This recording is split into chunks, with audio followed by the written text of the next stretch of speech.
Hello Jharkhand, welcome to learners garage education. आज के इस क्लास में 21 और 22 जुलाई 2023 के करंट अफेयर्स को डिस्कस किया जाएगा। इतना सारा सेक्शन तो मैंडेटरी है, आपको दिया ही जाता है। प्लस आज के मैप में बिहार उड़ीसा को डिस्कस किया जाएगा। साथ ही साथ कुछ इसके बारे में इन्फॉर्मेशन भी आपको इन अ नटसेल प्रोवाइड कराऊंगा। बाकी झारखंड का मैप डिप्टी क्वेश्चन रहेगा, जिसमें पता होगा आपको।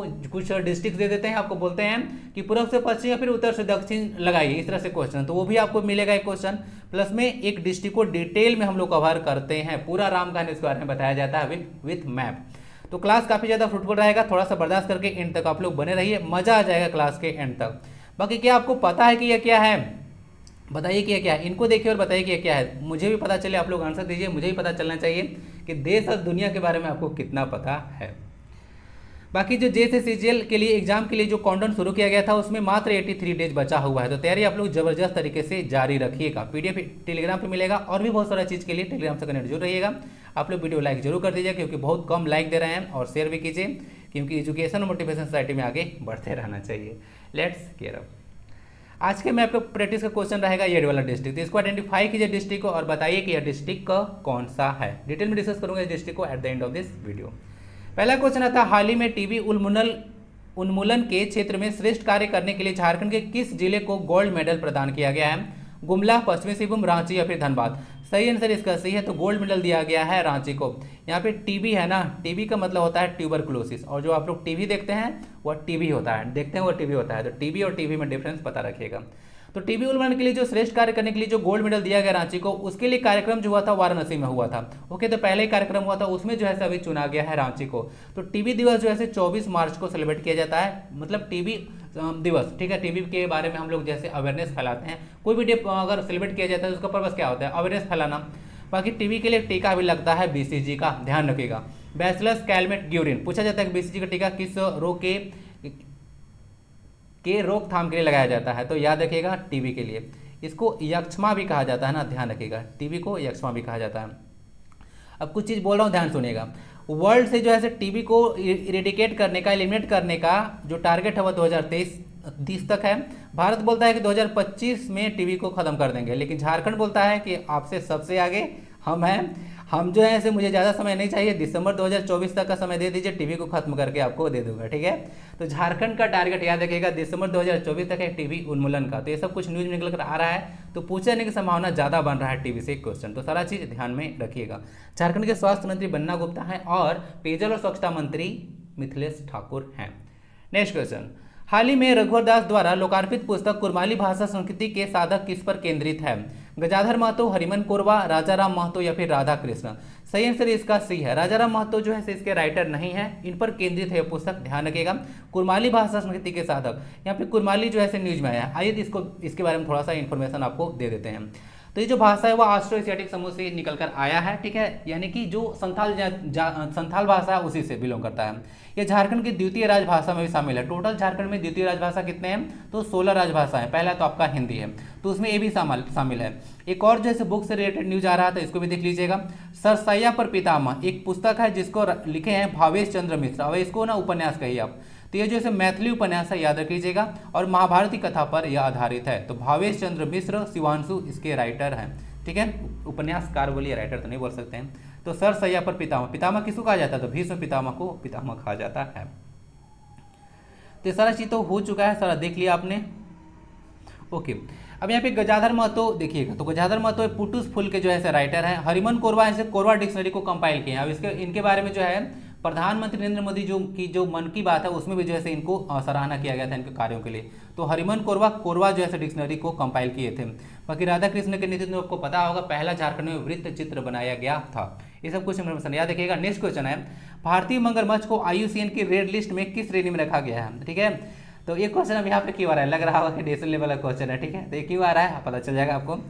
तो जो IUCN होता है उसका रेड लिस्ट में ये जो मगरमच्छ है उसको इंडेंजर्ड कैटेगरी में रखा गया है। ठीक है, इंडेंजर्ड मतलब होता है विलुप्त प्राय। आंसर इसका ए है, देख लीजिएगा, इंडेंजर्ड कैटेगरी में रखा गया है। बाकी जो क्रोकोडाइल्स है were included in the wild life conservation act 1972 schedule 1।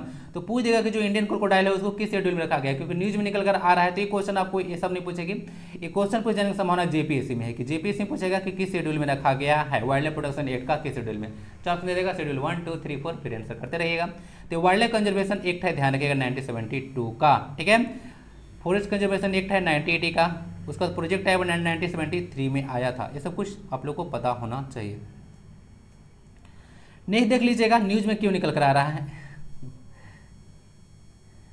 News में निकल के इसीलिए आ रहा है कि बिरसा जैविक उद्यान में अभी 5 मगरमच्छों ने जन्म लिया, उसी के चलते न्यूज में आ रहा था। तो बिरसा जैविक उद्यान के निदेशक देख लीजिएगा जब्बर सिंह है और स्थापना इसका 1994 में हुआ था। ठीक है, ओरमांझी में है बिरसा जैविक उद्यान, बिरसा जूलॉजिकल पार्क के नाम से जाना जाता है। तो यहाँ पे 5 मगरमच्छ अभी जन्म लिए थे, तो उसके चलते यह न्यूज में निकल कर आ रहा था। तो इतना सारा इन्फॉर्मेशन इसके बारे में याद रखिएगा, इसीलिए जो है डिटेल में डिस्कस कर दिया भारतीय मगरमच्छ को। ठीक है, अब एक क्वेश्चन पूछने का तो बनता है, जो आपका झारखंड का स्टेट एनिमल एलिफेंट है, इंडियन एलिफेंट, वो जो है IUCN के किस कैटेगरी में है? इंडेंजर्ड है, वल्नरेबल है, क्रिटिकली इंडेंजर है, बताइए। पहले भी डिस्कस कर चुका हूँ। तो ये सब चीज़ आप लोग कवर करते चलिए। क्वेश्चन आपका छूटेगा ना तो यहीं से छूटेगा, पूरा आप लोग पढ़ते जाइएगा, पूरा उठा के पूरा झारखंड जी के पढ़ रहे हैं। क्वेश्चन जो है सारा नहीं बनेगा, ठीक है ना, नहीं बनेगा, उसके पीछे कर ही जाना। ये सब जो न्यूज में आ रहा है उसको लेकर जो है बैकग्राउंड में आप लोग स्टडी जरूर कीजिएगा। अभी आपसे बोल रहा था ना मैं कि आप लोग देख लीजिएगा कि शहरी और ग्रामीण क्षेत्रों में जो गरीबी रेखा का आकलन किया जाता है, कितना रुपए जो इनकम होता है तो उससे कम होता है। तो क्वेश्चन अभी सीजीएल में आ चुका था, ठीक है, तो इसीलिए कहता हूँ कि आप लोग अच्छे से कवर करके चलिए। देखिए यहाँ पे न्यूज में निकल कर इसीलिए आ रहा है, देख सकते हैं मगरमच्छ है। तो मगरमच्छ जो है एक रेप्टाइल है, ठीक है ना, रेप्टाइल मतलब वो गिरगिट के प्रजाति का, और डायनासोर भी इसी प्रजाति का है, तो उसी प्रजाति का यह मगरमच्छ आता है। तो इन लोग अंडा देता है, तो देख लीजिएगा। ये सारा चीज़ में डिस्कस किया हुआ सारा न्यूज में निकल कर आ रहा था। बाकी यहाँ पे कुछ चीज़ ध्यान रखिएगा कि मोटा मगरमच्छ की तरफ पूछा जाता है आपसे कि मगरमच्छ प्रजनन केंद्र कहाँ पे खोला गया है, तो रांची के मोटा में। लेकिन वहाँ पे जो मोटा में जो मगरमच्छ प्रजनन केंद्र खोला गया था वह असफल रहा था। 2018 में जो है मात्र 3 मगरमच्छ जो है से बचे हुए थे। तो उसके बाद जो उसको यहाँ पे लिखा हुआ कि जो स्थानांतरित बिरसा में कर दिया गया, यानी कि बिरसा मुंडा जो जैविक उद्यान है वहाँ पे मगरमच्छ को जो है स्थानांतरित कर दिया गया था। ये सब याद रखिएगा। क्वेश्चन आपसे ये रहेगा कि जो मोटा मगरमच्छ प्रजनन केंद्र था उसको किस वर्ष खोला गया था, ये क्वेश्चन आप लोग बताइए। बाकी यहाँ पे एक चीज़ बताना चाहूँगा कि जो बिरसा मुंडा जैविक उद्यान है वह इक सीतु कंजर्वेशन का एग्जाम्पल है ना। इक सूती मतलब कहीं से लाकर जो है यहाँ पे कंजर्व किया जा सकता है। जैसे इसको देख लीजिएगा, जो मगरमच्छ थे उसको मोटा जो मगरमच्छ प्रजनन केंद्र था वहाँ से जो है बिरसा जूलॉजिकल उद्यान में लाया गया था। ठीक है, इस तरह से समझ लीजिएगा। नेक्स्ट क्वेश्चन, हाल ही में झारखंड के कितने प्रखंडों में ऑटोमेटिक रेन गॉज मशीन लगाए जाएंगे? 260, 261, 200, इसको 62 कीजिए, 262 और 263। सही आंसर इसका 263 है। अब इंटरेस्टिंग बात यह है कि झारखंड में इतने ही प्रखंड हैं, तो ध्यान रखिएगा टोटल प्रखंड में जो है 263 जो है ऑटोमेटिक रेन गॉज मशीन लगाए जाएंगे। ये रेन गॉज क्या करता है, तो रेन गॉज जो है मेजरमेंट करता है कि बारिश कितना होता है। तीसरा के कुछ कॉलम आप लोग देखने को मिलेगा, इसमें ग्लास होता है, इसमें जो है स्केल जो है कैलिब्रेट किया हो रहता है, मिलीमीटर में रहता है, सेंटीमीटर में रहता है, मिलीमीटर ज़्यादा रहता है, तो मिलीमीटर में रहता है। और उसको देखा जाता है कि बारिश जो है कितना हुआ। ठीक है, तो बारिश जितना होता है उस पर बताता है कि हाँ इतना सेंटीमीटर या फिर इतना मिलीमीटर बारिश हुआ है। तो ये जो यंत्र होता है वह रेन कितना हुआ है वह जो है मेजरमेंट करता है। बाकी देख लीजिएगा, राज्य में जो ऑटोमेटिक रेन गेज मशीन लगाया जाने वाला है 263 प्रखंड है और इतना पंचायत में यह लगने वाला है। बाकी इंपॉर्टेंट यहाँ पे ये रहेगा कि वर्षा की सटीक जानकारी से क्षेत्र सुखाड़ है या नहीं, इसकी सटीक जानकारी जो है प्राप्त की जा सकेगी।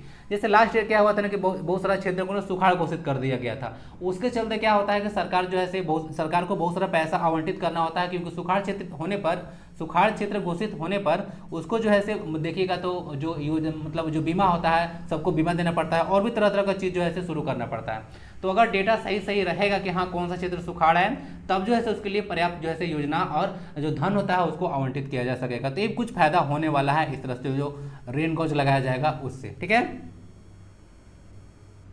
आंसर इसका 263 है। इतना ही प्रखंड है झारखंड में, याद रख लीजिएगा। नेक्स्ट क्वेश्चन है, झारखंड के प्रत्येक प्रखंड में कितने पीएम श्री स्कूल खोले जाएंगे? 5, 3, 2 या फिर 1? तो आंसर इसका सी है। तो बोला जा रहा था कि झारखंड के प्रत्येक प्रखंड में 2 जो है पीएम श्री स्कूल खोला जाएगा, और इसके लिए जो केंद्र सरकार है वहाँ का बोलिए जो शिक्षा मंत्रालय है उसके साथ और जो झारखंड के सरकार है उसके बीच MOU भी साइन हो चुका है। तो कुछ इसके बारे में इंफॉर्मेशन है, सब कुछ। हमारा जो नेक्स्ट सेक्शन होता है वह होता है Jharkhand one liner important news. तो पहला न्यूज निकल कर ये आ रहा है कि जो केंद्रीय बाल संरक्षण आयोग की सदस्य हैं रेशमी दयाल और अंजना पवार, वो प्रकृति का लुत्फ उठाने हुंड्रू फॉल में पहुंच चुकी है। तो हुंड्रू फॉल कहाँ पे है, तो it is in the city of waterfalls, यानी कि रांची में है। और इसके बारे में याद रखिएगा, यह स्वर्ण रेखा रिवर के कॉन्फ्लुएंस पर बनता है और 98 मीटर से ज़्यादा इसका हाइट है। इसी सीजन में क्वेश्चन पूछा गया था कि हुंड्रू फॉल कहाँ पे है, तो यह रांची में है। पूरे भारत को देखिएगा तो सिर्फ झारखंड के बारे में बात नहीं किया जा रहा है, पूरे भारत में यह 34वां सबसे ऊंचा वाटरफॉल है, याद रख लीजिएगा। नेक्स्ट, इससे कुछ रिलेटेड इन्फॉर्मेशन जो है इन्फॉर्मेशन यहाँ पे प्रोवाइड कराया गया है। केंद्रीय बाल संरक्षण आयोग का गठन 2007 में किया गया था। वर्तमान में इसके अध्यक्ष प्रियंक कानूनगो हैं। बाकी पोस्को अधिनियम के बारे में याद रखिएगा, ये भी जो है न्यूज में आ रहा है। तो पोस्को का फुल फॉर्म मुझे चाहिए। 2012 में जो है इसको लागू किया गया था पोस्को को, और 14 नवंबर को लागू किया गया था। आपको पता होगा 14 नवंबर को चिल्ड्रेंस डे मनाया जाता है, 14 नवंबर को, और 20 नवंबर को वर्ल्ड चिल्ड्रेंस डे मनाया जाता है। ये सब कुछ ध्यान रखिएगा। तो पोस्को का फुल फॉर्म आप लोग बताइए। ये जो है महिला और बाल विकास मंत्रालय द्वारा इसको लागू किया गया था। पीडीएफ में आपको मिल जाएगा। नेक्स्ट न्यूज निकल कर ये आ रहा है कि जो राष्ट्रीय मानवाधिकार व लोक जवाबदेही ब्यूरो के निदेशक हैं, उनका नाम है कुरुम्बी मजूमदार। तो अभी इनका अपॉइंटमेंट किया गया है, तो याद रखिएगा यह बोकारो की पर्सनालिटी है। नेक्स्ट यहाँ पे कुछ रिलेटेड इन्फॉर्मेशन है कि जो राष्ट्रीय मानवाधिकार आयोग है उसको 1993 में इसको गठन किया गया था। वर्तमान में इसके अध्यक्ष अरुण कुमार मिश्रा हैं। ठीक है, बाकी देख लीजिएगा वर्ल्ड में भी होता है, विश्व मानवाधिकार दिवस हम लोग मनाते हैं, आयोग भी है। United Nations human right commission, UNHRC इसको कहा जाता है। और इसमें देखिएगा तो 10 दिसंबर 1948 को जैसे इसका गठन हुआ था, तो 10 दिसंबर को विश्व मानवाधिकार दिवस भी मनाया जाता है। ये सब कुछ याद रखेगा। 1948 आंसर इसका, तो आंसर सॉरी था, इन्फॉर्मेशन हो गया। नेक्स्ट कंटिन्यू करते हैं। रिनपा अगर झारखंड में नाम सुने तो समझ लीजिएगा क्या है, तो Ranchi institute of neuro psychiatry and allied sciences. तो फुल फॉर्म ये देख लीजिएगा, रिनपा जो है न्यूज में निकल कर आ रहा था। रौतिया जनजाति को देखिएगा तो इसको ना अनुसूचित जनजाति में शामिल करने की बात किया जा रहा है, और अनुसूचित जनजाति में अगर किसी को शामिल किया जाता है तो आर्टिकल 340 में उसको शामिल किया जाता है। सब कुछ ध्यान रखिएगा। तो उसमें इसको डालने की मांग किया जा रहा था, किसके द्वारा? बाबूलाल मरांडी के द्वारा। ओके ना। तो मुख्य निवास देखिएगा रौतिया जनजाति के बारे में, रौतिया जनजाति का तो रांची में है, गुमला में, खुट्टी में, सिमडेगा में, पश्चिमी सिंहभूम में और सरायकेला खरसावां रीजन में ये जनजातियां पाई जाती हैं। साक्षरता दर कहा जा रहा था कि 25% से भी कम है, और मुख्य पेशा इन लोगों का कृषि है। और जनजातीय मामलों के केंद्रीय मंत्री कौन है? तो अर्जुन मुंडा। तो उन्हीं को जो है अभी पत्र लिखा गया था कि इसको जो है अनुसूचित जनजाति में शामिल किया जाए, यानी कि ST में शामिल किया जाए, ये कुछ डिमांड किया जा रहा है। तो अगर इसको शामिल किया जाएगा तो फिर से जो है निकल कर आएगा। ठीक है, चलिए। तो रौतिया जनता के बारे में याद रखिएगा। राष्ट्रपति जो है इंक्लूड करते हैं ना, कोई भी जाति अनुसूचित है या नहीं, और राष्ट्रपति इंक्लूड करते हैं आर्टिकल 342 के तहत। नहीं देख लीजिएगा, झारखंड के ग्रामीण विकास वित्त मंत्री और खाद्य आपूर्ति मंत्री रामेश्वर उरांव हैं। और अभी तो पता होगा झारखंड का जो वित्त मंत्री है रामेश्वर उरांव हैं। और अभी देखिएगा तो बजट पेश किया गया था 1.16 लाख करोड़ का। ठीक है, तो इतना याद रखिएगा। किस दिन? 3 मार्च 2023 को। ठीक है, याद रखिएगा। डायरेक्ट क्वेश्चन पूछ देगा 3 मार्च, 4 मार्च, 5 मार्च, कंफ्यूज हो जाइएगा। 3 मार्च को पेश किया गया था रामेश्वर उरांव के द्वारा। 3 के बारे में याद रखिएगा। इसको कंटिन्यू करूंगा। झारखंड की एकता श्री का फिल्म है पक्ष। तो पक्ष मूवी में जो एकता श्री हैं वह लीड हीरोइन का रोल अदा किए हैं। इस मूवी को OTT प्लेटफॉर्म MX प्लेयर पर रिलीज किया गया है। OTT का मतलब होता है ओवर द टॉप। न्यूज में इसलिए है क्योंकि जो पर्सन है एकता श्री वह जमशेदपुर मानगो की रहने वाली हैं, इसीलिए न्यूज में आ रहा है, ध्यान रखिएगा। बाकी गंगूबाई काठेवाड़ी में भी ये जो है रोल अदा की थी। नेक्स्ट न्यूज है ISI आतंकी जो है फैजान अंसारी, इनको भी लोहरदगा से गिरफ्तार किया गया है। तो काफ़ी ज़्यादा न्यूज में आ रहा है। एग्जाम में पूछा नहीं पूछे, थोड़ा बहुत आपको आइडिया होना चाहिए कि क्या चल रहा है। जब मैं पूरा आर्टिकल पढ़ रहा था तो मुझे कुछ चीज़ पता चला, मैं आपके साथ शेयर करना चाहूँगा। जैसे फैजान अंसारी नाम पता चला होगा, एक मुस्लिम कौम के हैं, और मुस्लिम है तो आपको पता होगा भारत में मुस्लिम जो है एक माइनॉरिटी कम्युनिटी है। तो जब ये विद्यालय में अध्ययनरत थे, जो आर्टिकल था उसके अनुसार, उसमें इनको जो कैसे क्या बोला जाता था, पूरे मुस्लिम को बोला जाता था, जितने भी मुस्लिम थे उनको आतंकवादी, गद्दार जैसे शब्दों से संबोधित किया जाता था। और बाद में जाकर देखिए, मतलब इतना ज़्यादा गहरा आघात लगा कि बाद में जो है ये आतंकवादी बन गए। तो इनको जब ऐसा कहा जाता था तभी से ये मन बना लेते कि मुझे आतंकवादी ही बनना है। तो किसी को न से ऐसा कोसना नहीं चाहिए आपको। ठीक है, तो बार बार आप लोग किसी को बोलते रहिएगा ना कि मर जाओ मर जाओ, तो एक दिन वह सच में मर जाएगा। ओके, तो किसी को चिढ़ाना नहीं चाहिए, और ऐसा आघात किसी पर मत कीजिए कि उसका बात दिल पर लग जाए। ओके, नेक्स्ट देखिए, नेशनल और इंटरनेशनल जो है मोलायन इंपॉर्टेंट न्यूज का सेक्शन है। तो आइए डिस्कस करते हैं क्या क्या है। ट्राई के अनुसार TRAI होता है। ट्राई क्या होता है? तो ये एक रेगुलेटरी अथॉरिटी है, telecom regulatory authority of India, full form इसका होता है। तो बिहार का जो टेलीडेंसी देखिएगा तो पूरे भारत में सबसे कम है, यानी कि 55 है मात्र, यानी कि 45 लोग जो है अभी भी बिहार में मोबाइल फोन यूज नहीं करते हैं। ठीक है, एक जो है डेटा ट्राई के अकॉर्डिंग निकल कर आ रहा है। सबसे अधिक टेलीडेंसिटी देखिएगा तो यह जो है आपका दिल्ली का है। दिल्ली का टेलीडेंसिटी 273 है। अगर टेली डेंसिटी आपसे पूछ दें तो क्या होता है, तो टेली डेंसिटी होता है कि पर 1000 पॉपुलेशन में मोबाइल फ़ोन कनेक्शन की संख्या, यानी कि जो टेलीफोन कनेक्शन की संख्या होता है इन पर 100 पॉपुलेशन, उसको डेंसिटी कहा जाता है। यानी कि दिल्ली में सबसे ज़्यादा है, क्योंकि पता होगा दिल्ली कितना ज़्यादा डेवलप्ड सिटी है और लोगों को अलग अलग काम होता है। तो हर एक इंसान के पास अगर देखिएगा तो 2.73 यानी कि लगभग 3 सिम कार्ड तो आप लोग बोल सकते हैं, 3 सिम कार्ड एक इंसान के पास दिल्ली में रहता है। ठीक है, मेरे पास भी 3 है। चलिए नेक्स्ट है भारत में टेली सिटी देखिएगा तो 84 है, डेटा याद रखिएगा। नेक्स्ट आता है ट्राई, जो कि जिसकी स्थापना 20 फरवरी 1997 को किया गया था।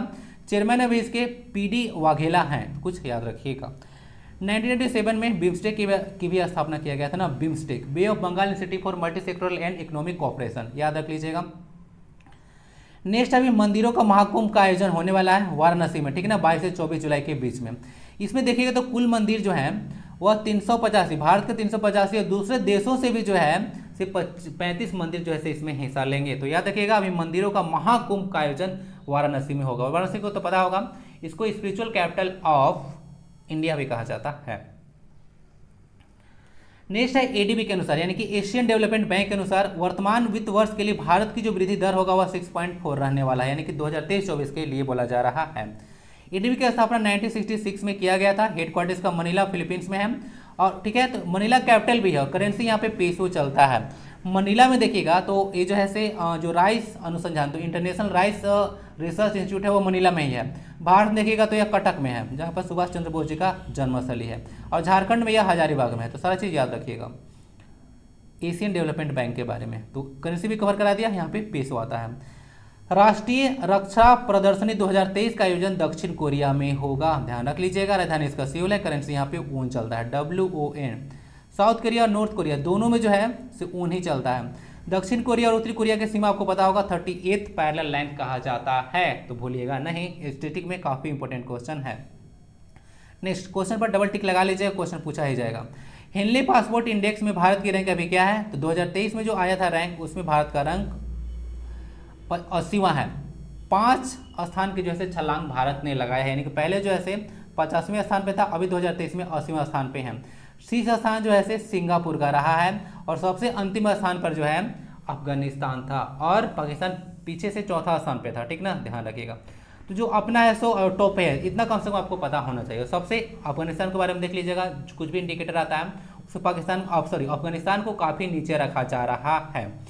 तो आंसर इज इसका रैंक हो जाएगा भारत का 80, याद रखिएगा। हेनले पासपोर्ट इंडेक्स सबसे ज़्यादा सिंगापुर का, ठीक है, ध्यान रखिएगा। अभी जापान को रिप्लेस किया गया है।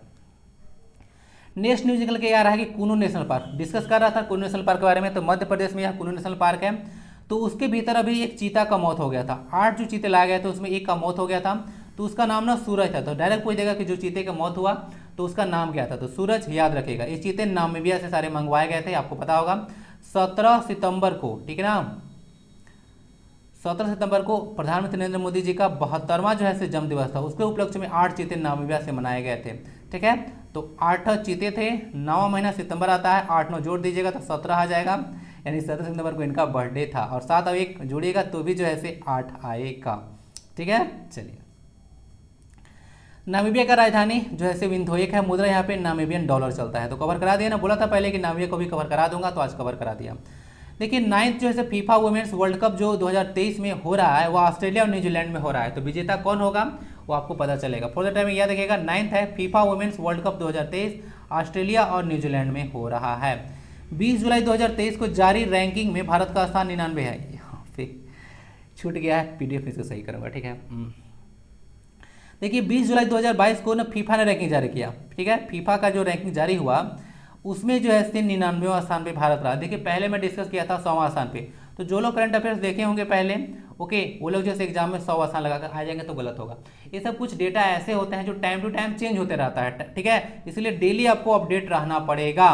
तो 99वां स्थान हमारा आया, क्यों आया, क्योंकि आप लोग को पता होगा जो सैफ फुटबॉल टूर्नामेंट है वो भारत ही जीता इस वर्ष, ठीक है ना, इसीलिए रैंक में इसका वृद्धि हुआ। कुछ मैं स्टैटिक में जाकर अगर डिस्कस करना चाहूँगा तो जो बेस्ट फीफा रैंकिंग इंडिया को दिया गया था वो 1996 मिला था, 94वां रैंकिंग हमारा था और अभी 99वां है। भारत में फुटबॉल के कप्तान है सुनील छेत्री, याद रखिएगा। नेक्स्ट है छत्तीसगढ़िया ओलंपिक आयोजन 17 जुलाई से 27 सितंबर तक होने वाला है और इसका जो शुभंकर होगा वो बछड़ू है ना, गाय का बच्चा। तो देख लीजिएगा यही बछड़ू है जो कि छत्तीसगढ़िया ओलंपिक का शुभंकर है। ये सब कुछ याद रखिएगा। शुभंकर तो काफ़ी इंपॉर्टेंट होता है, ठीक है। अगर थोड़ा सा मैं डिस्कस करना चाहूँ झारखंड के बारे में, तो झारखंड में 2011 में जो गेम हुआ था 34वां नेशनल गेम, उसमें क्या था, तो वहाँ छावा था। क्या था? छावा था, जो कि एक बेबी डियर है, वही शुभंकर था उसका 34वां नेशनल गेम का। और बाकी 2018 मोमेंटम झारखंड हुआ था, उसका शुभंकर था उड़ता हुआ लाल हाथी। ये सब कुछ ध्यान रखिएगा। तो यही था बछड़ू गाय का बच्चा। ये जो है से सीएम है छत्तीसगढ़ के, जिनका नाम है भूपेश बघेल ना, ध्यान रखिएगा। तो ये जैसे नेशनल लेवल का इवेंट नहीं है, ये सिर्फ छत्तीसगढ़ में होने वाला है। थोड़ा बहुत याद रखिएगा, शुभंकर काफ़ी न्यूज़ में आ रहा था। नेक्स्ट न्यूज काफ़ी इंपॉर्टेंट है। 500वें टेस्ट मैच में विराट कोहली लगाया शतक, ठीक है, ध्यान रखिएगा। तो ये 76वां इनका शतक था और टेस्ट में 29वां था। सचिन तेंदुलकर जी 100 शतक अभी तक लगाए हैं और कोहली जी 76वें जो है शतक लगा चुके हैं। ओवरऑल देखिएगा तो 29वां इनका शतक था टेस्ट में।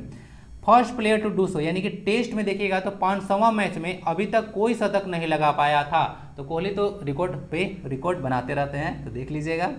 वेस्टइंडीज के खिलाफ यह रिकॉर्ड बनाया गया था, याद रखिएगा। आदित्य अशोक और पजारी अन्नारुकन याद रखेगा, नाम भी अजीब है। तो आदित्य अशोक और जो पजारी अन्नारुकन है, ये गोल्फ के प्लेयर्स हैं, याद रखिएगा। आदित्य अशोक तो काफ़ी इंपॉर्टेंट है, डायरेक्ट पूछ देगा गोल्फ का। और एक क्वेश्चन पूछा था टाइगर वुड्स जो है इसका संबंध किस खेल से है, तो गोल्फ से। जो गोल्फ गेम है उसमें ना कुछ कुछ ट्रॉफी दिया जाता है, ठीक है। तो ध्यान रखिए, कुछ कप है, सॉरी कप है, ट्रॉफी नहीं। तो गोल्फ में जो कुछ कप दिया जाता है उसको राइडर कप बोला जाता है। एक होता है Walker Cup, Prince of Wales Cup, Canada Cup और कोलंबो कप। तो ये सब कुछ कप होता है। राइडर कप और प्रिंस ऑफ वेल्स कप भूलिएगा नहीं, दो काफ़ी ज़्यादा इंपॉर्टेंट है। वाकर कप भी देख लीजिएगा, बाकी सब तो कम चांस से पूछ जाए। राइडर कप काफ़ी ज़्यादा पूछा गया है और प्रिंस ऑफ वेल्स कप तो कवर करा दिया। ये प्लेयर न्यूज में थे ना, इसीलिए बैकग्राउंड में जाकर मैं कुछ इन्फॉर्मेशन आपको दिया। चंद्रप्रभा वन्यजीव अभयारण्य न्यूज में आ रहा था, ये चंदौली उत्तर प्रदेश में है, याद रख लीजिएगा। उत्तर प्रदेश का एकमात्र national park Dudhwa national park है। स्टेब्लिश किया गया था इसको चंद्रप्रभा वन्यजीव अभयारण्य को 1957 में। नहीं देख लीजिएगा, श्रीलंका के राष्ट्रपति भी रानिल विक्रमसिंघे हैं। बोला जा रहा है कि श्रीलंका को भारत से जो है स्थल से जोड़ दिया जाएगा। राम जी तो पुल बना ही थे, राम सेतु, अब जैसे हम लोग चाह रहे हैं कि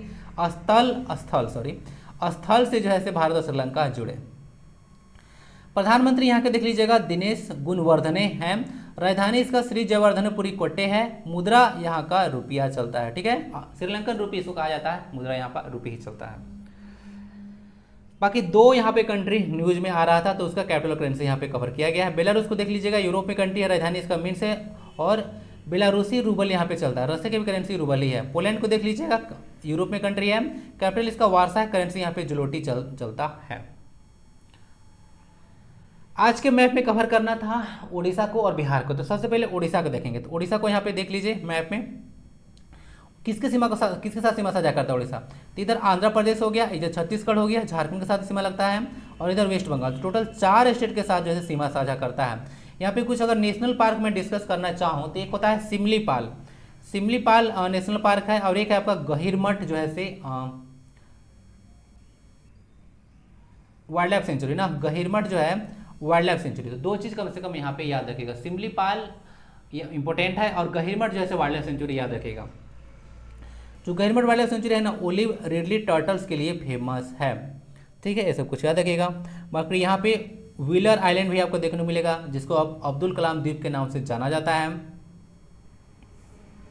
और यहाँ पे चिल्का लेक भी है। ये सब कुछ इन्फॉर्मेशन याद रखिएगा। यहाँ के सीएम अभी नवीन पटनायक हैं और गवर्नर गणेशी लाल है। ये सब कुछ ध्यान रख सकते हैं। और भी सारा इन्फॉर्मेशन है, सारा चीज़ मैं शेयर किया था, टेलीग्राम पे कनेक्ट रहिएगा। नहीं देखेंगे बिहार को, तो बिहार की सीमा किसके साथ लगता है, तो बिहार तो हमारा झारखंड के साथ लगता है, एक उत्तर प्रदेश के साथ लगता है और एक वेस्ट बंगाल के साथ। तो 3 जो है से राज्यों के साथ सीमा लगता है। साथ ही साथ इसका एक इंटरनेशनल बॉर्डर भी लगता है बिहार के साथ, जो कि है नेपाल। तो नेपाल के साथ भी इसका सीमा साझा होता है, जो कि नॉर्थ साइड में पड़ता है। तो बिहार के बारे में याद रख लीजिएगा। बिहार का एकमात्र जो है नेशनल पार्क है, जिसका नाम है वाल्मीकि नेशनल पार्क, तो याद रख सकते हैं। यहाँ पे तो बहुत सारी चीज़ें, गंगा रिवर भी है। बिहार में नालंदा यूनिवर्सिटी था, आपको पता होगा, प्राचीन शिक्षा का केंद्र था, जिसको कुमार गुप्त बनवाए थे। और क्या, एक पटना में खुदा बख्श इंटरनेशनल जो है से लाइब्रेरी भी है, ये भी क्वेश्चन पूछा गया है, खुदा बख्श इंटरनेशनल लाइब्रेरी कहाँ पे है, तो यह पटना में है। पटना में गोलघर भी है और बहुत सारा चीज़ है, तो कुछ इन्फॉर्मेशन आपको दे दिया, ध्यान रखिएगा। और बिहार का शोक कोसी नदी को कहा जाता है, ये सब कुछ चीज़ याद रखिएगा। तो 2 मैप को डिस्कस कर दिया, बिहार और उड़ीसा को। अब चलते हैं न्यूज़पेपर की कटिंग तरफ। तो पहला देख लीजिएगा, लॉर्ड्स क्रिकेट मैदान पर खेला गया था पहला टेस्ट। जो पहला टेस्ट मैच खेला गया था वो 1884 में खेला गया था आज ही। क्रिकेट का मक्का किसको कहा जाता है, तो क्रिकेट का मक्का जो है से लॉर्ड्स का मैदान को कहा जाता है। तो वहीं पे पहला टेस्ट मैच खेला गया था इंग्लैंड और ऑस्ट्रेलिया के बीच। तो ये सब कुछ ध्यान रखिएगा। लॉर्ड्स का मैदान 1814 में बनाया गया था। बाकी जैन धर्म का मक्का झारखंड में किसको कहा जाता है, तो जैन धर्म का मक्का पारसनाथ को कहा जाता है। नेक्स्ट देख लीजिएगा, संविधान सभा की जो बैठक में अपनाया गया था भारत का राष्ट्रीय ध्वज। तो 22 जुलाई डेट इंपॉर्टेंट रहता है। 22 जुलाई 1947 को भारत का जो राष्ट्र ध्वज है उसको अपनाया गया था। पहले ना यहाँ पे जो आप लोग देख रहे हैं, यहाँ पे जो देख रहे हैं अशोक चक्र, पहले यहाँ पे ना चरखा हुआ करता था, बाद में इसको रिप्लेस किया गया था। कब रिप्लेस किया गया था ये बताइएगा। ये जो झंडा देख रहे हैं उसको ना पिंगली वेंकैया डिजाइन किए हैं। ये सब कुछ चीज़ ध्यान रखिएगा। ट्राई कलर है हमारा, पिंगली वेंकैया इसको डिजाइन किए थे। दूसरा बात रहेगा, जो संविधान सभा का जो भारतीय जो राष्ट्रीय ध्वज बनाया गया था उसमें जो झंडा समिति था जो कि झंडा को डिजाइन किया था, तो झंडा समिति के अध्यक्ष राजेंद्र प्रसाद ही थे। नेक्स्ट यहाँ पे न्यूज है कि राजस्थानी भाषा को 8वीं अनुसूची में जो है शामिल करने की जो मांग किया जा रहा था, तो अभी इसका मांग जो है सुप्रीम कोर्ट ने खारिज कर दिया है।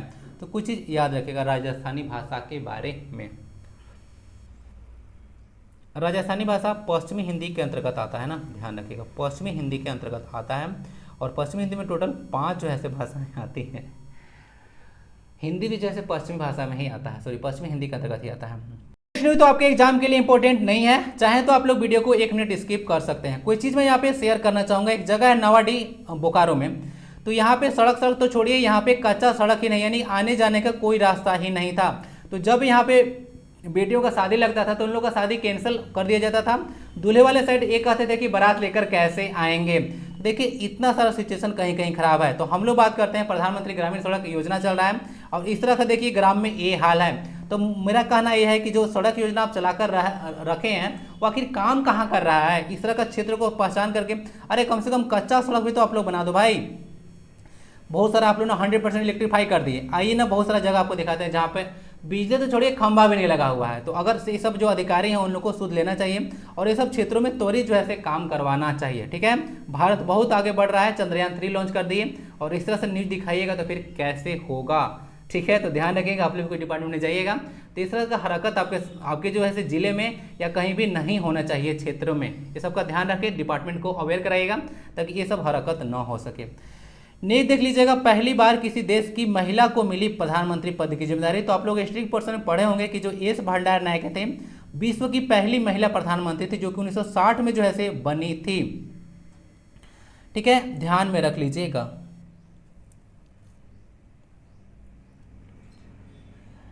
ये कुछ देख लीजिएगा। बाकी आप लोग ये फ्रीडम पार्टी की थी, कुछ याद रख लीजिएगा।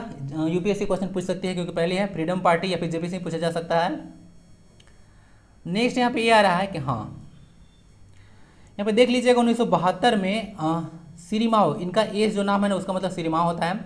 एस भंडार नायके बोला जाता है, सिर्फ हम लोग भंडार नायके बोलते हैं। तो जो सिरिमाओ है उन्हें ना जैसे सिलोन, पहले श्रीलंका को सिलोन कहा जाता था, तो सिलोन से नाम बदलकर श्रीलंका यही किए थे। तो यही प्रधानमंत्री थे, याद रखिएगा।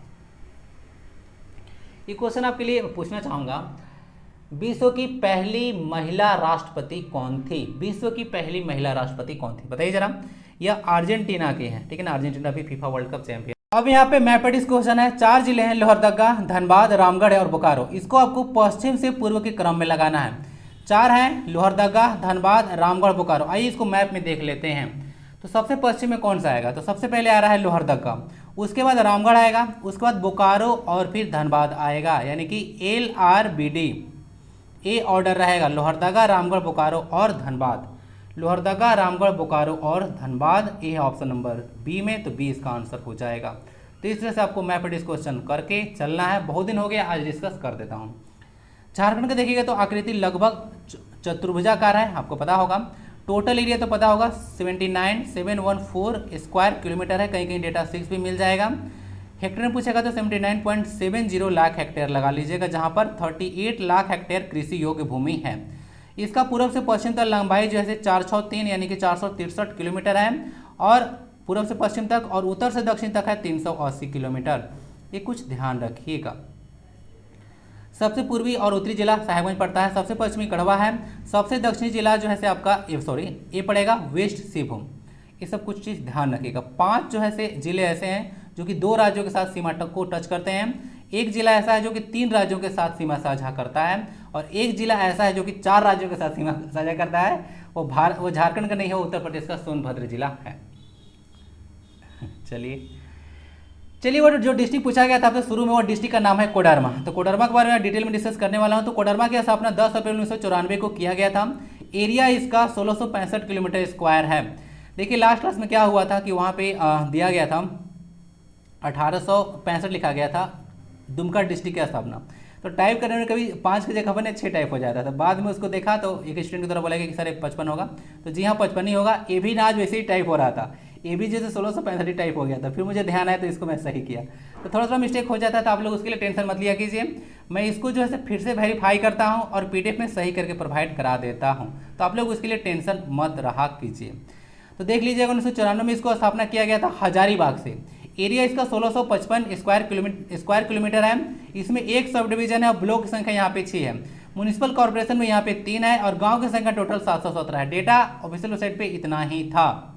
आगे देखिए कोडरमा को क्या कहा जाता है, तो इसको ना माइका कैपिटल ऑफ इंडिया कहा जाता है कोडरमा को। बाकी DVC का जो के तहत जो पहला मल्टीपर्पज डैम बनाया गया था, जिसको तिलैया डैम के नाम से जाना जाता है, वह बराकर नदी पर ही था। बराकर पद्मा हजारीबाग से निकलती है 1953 में, याद रखिएगा। बाकी माँ चंचला देवी शक्तिपीठ कोडरमा में है, शक्तिपीठ है इसीलिए इंपॉर्टेंट है, तो कोडरमा को याद रखिएगा। Highest increase in the population, देखिए 2001 से 11 तक जो जनगणना हुआ था, तो उसमें सबसे ज़्यादा वृद्धि जो दर्ज किया था वह कोडरमा जिला ही था।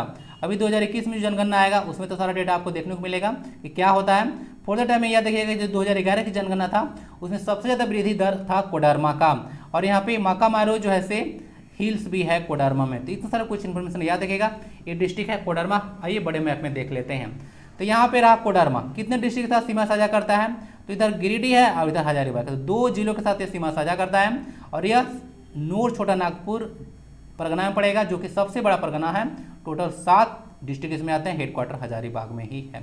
इधर बिहार के साथ सीमा साझा करता है ये डिस्ट्रिक्ट। तो आज की क्लास में इतना ही, मिलते हैं फिर अगले क्लास में। वीडियो को लाइक जरूर कर दीजिएगा, शेयर कीजिएगा, और टेलीग्राम पर कनेक्ट जरूर रहिएगा। PDF वहीं पे मिल जाएगा और भी बहुत सारा चीज़ मिलेगा। मैं आपको बोला था कि केरला को अपडेट करूंगा स्टेट को, तो उसको अपडेट नहीं कर पाया था, मैं था ही नहीं यहाँ पे, तो आज उसको केरला को अपडेट किया जाएगा। मिलते हैं फिर अगले क्लास में। वंदे भारतम। जय